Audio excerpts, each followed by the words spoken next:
I'm going to be planting some seeds today. First things first, I'm going to be mixing this black gold soil into my Miracle-Gro potting mix. I really like the black gold because it does come with worm meal and fertilizer, which is really great for the soil. You can do this in a container, in a box, or whatever you have. I just felt like it was convenient to just do it in the bag since the Miracle-Gro bag was big enough. So I'm just going to do that and mix it around, once. So what I'm going to do, I'm going to go ahead and I'm going to just fill this up all with soil and basically prep it for our little seeds. Also, while transferring the soil into the little holders here, if you feel any clumps, just be sure to break it up with your hands. We don't want the seeds to have any problems growing around any lumps, sticks, or rocks. Yes. Or we're going to be using the basil and the chamomile for sure. In this one, I've already planted like the sage and oregano in my first seed tray. Yeah.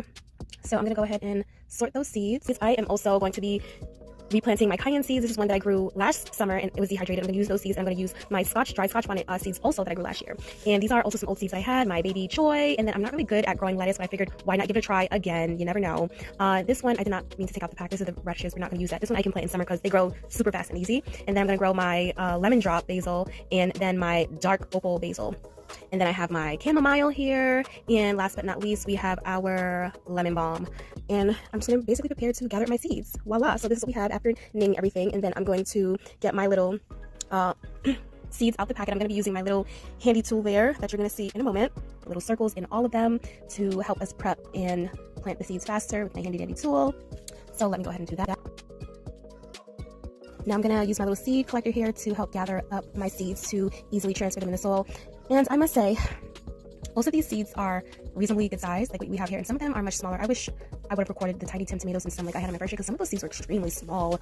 And I'm not really counting these ones. When you guys see the end, I am going to count the Scotch bonnet because those ones were a little crisp. And yeah, I was only going to use one Scotch bonnet to do that seed transfer. But I'm not really counting the seeds. I'm just collecting some and just throwing a bit of each of them in each hole. Because hey, guess what? The more seeds you plant, the more chances of something growing is possible. And the purpose of me making this video is to show you guys that basically no matter how much space you have, you can do it.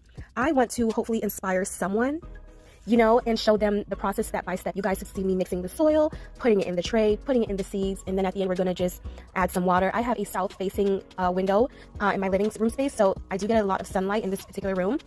And I'm going to be using the natural sunlight that I get during the day for the plants. And towards the nighttime, I'm going to be using my green light. It's not an expensive green light.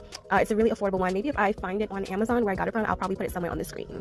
So, yeah, this is me transferring over seeds.